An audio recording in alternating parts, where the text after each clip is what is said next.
channel Trading Secrets. This channel is for entertainment purposes only. For those of you who do not know, my name is Ali. I have over 20 years experience teaching accounting, economics, business and law. Through this channel I'll be providing some stock analysis and a quick update on the $1 Million Challenge. So if anybody's not aware of this is a journey of an investment of $1,000 to a return of $1 million over a period of 3 years using a strategy called compound return investing. So the objective is try to get 201 trades, each with an average return of 3.5%. It's not 201 consecutive trades, we do take into account losses. So for further details about how to join for less than $9 a month, information is available in the description below. In today's video I'm going to be sharing with you a proposed coordinated action plan for going forward this week in terms of MMTLP. So details are just going to be shared shortly. We're also going to be sharing with you part 7 of the personal stories for MMTLP.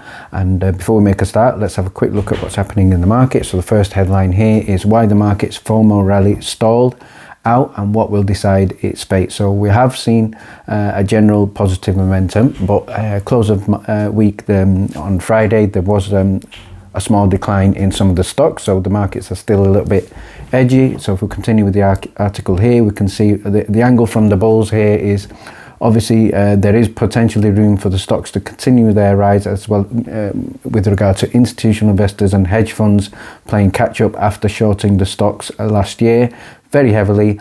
So I think this year certainly I think investors are much more prepared. And in terms of the Fed, the financial markets this week are working and moving towards their prices that has been potentially also accounted for. And finally, the next headline here from Bloomberg: the clock is now ticking louder on a stock rally the pros never believed in. So I'm cautiously optimistic about this. We know the S&P 500 posted the worst week of 2023 as traders focus on the rate risk, but I think after a pullback, and seeing stocks hit new lows, I certainly think there is good potential for another rally. I'd like to first of all give special thanks to Dr. Robert Mann, who reached out and shared information with regard to this potential strategy. And in one of his messages, Dr. Mann stated here, Kate Porter, Elizabeth Warren have both worked hard to rein in Wall Street corruption. So the objective here is to try to get them on side, if only someone can get their ear. So that's what we're going to try and focus on. So Robert Mann is basically also saying here he's going to start phoning the offices once he returns to the USA. I believe he's currently in Thailand, so he'll be back on 21st. He's also stating here, Luna is a Republican, Porter and Warren are both Democrats, and in his opinion Republicans tend to be hand in hand with the banks and big money. Again, I'm not sure about that. I'm sure people can comment further on that, while the Democrats rant against it but do nothing effective to stop it. So it sounds like bad news on both sides there.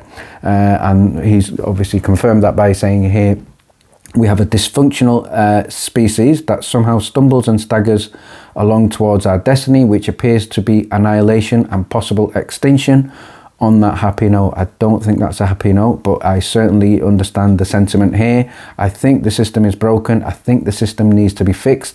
And if anybody has got a personal interest in protecting the hedge funds, then they also need to be called out. I put together is a proposed action plan. This is based on 7 days, starting from Monday, the 13th of February, all the way through to the 19th of February. So first of all, this is the suggestion.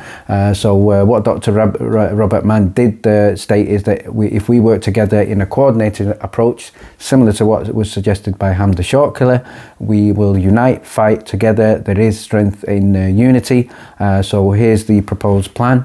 First of all complain to FINRA 13th of February. I think FINRA is the most important organisation in terms of our personal grievance. So I think energy should be focused on that one first. I think I have seen some messages with regard to maybe putting the media first, but we can certainly consider that for next week. But moving on, Valentine's Day is going to be special for the SEC. However, I don't think they're going to get flowers. And next day, 15th of February 2022, I think you should concentrate on your own individual broker. So this could be TDA, it could be Schwab, it could be Fidelity, and many others. So you shouldn't really complain to a broker that you're not registered with, so focus on your broker.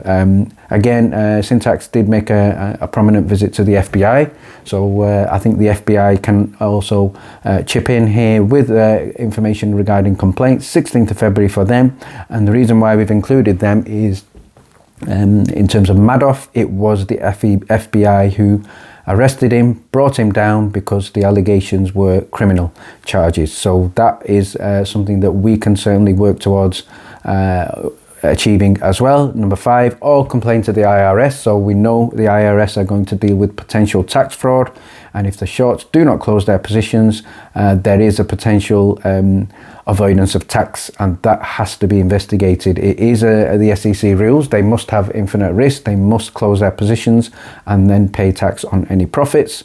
Whether or not that is a good thing or a bad thing, as far as we're concerned, we need to make the IRS aware that it is in the interest of the country, the economy and the government to collect this tax revenue.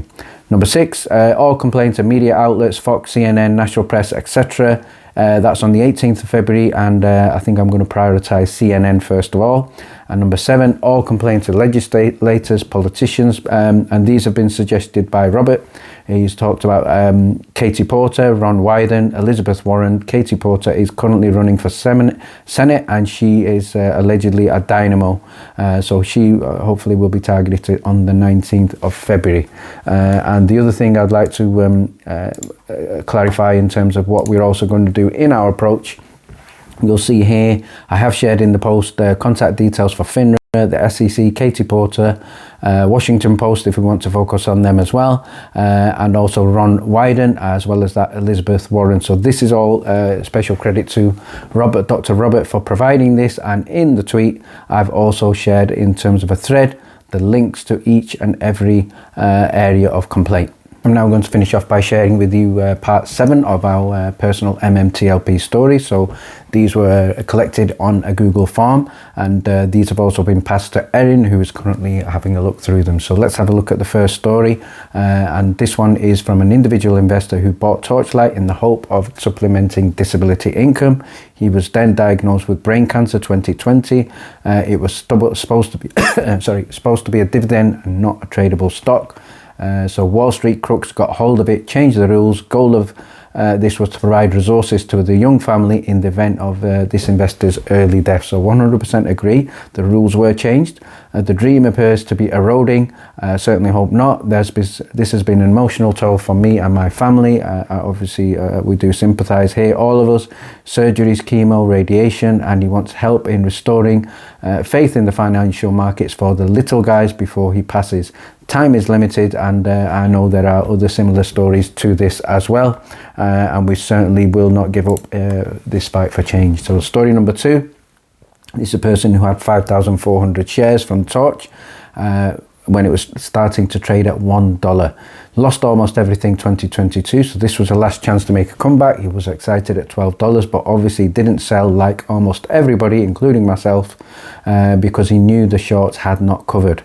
The 2 trading days left got halted and all the money was gone. No funds for any other plays. He's going to be now broke with his family. This person is a single parent of 3 kids.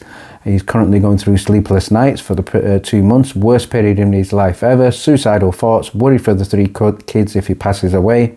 He's very helpless, cash is less than $500 now, need to sell all his MMTLP shares at a reasonable price, and this is an international investor from Singapore. And the final story we're going to look at is, I think this is an elderly gentleman here, and he states, my wife and I initially invested in Torch 2021 June, purchased more November, December 2022.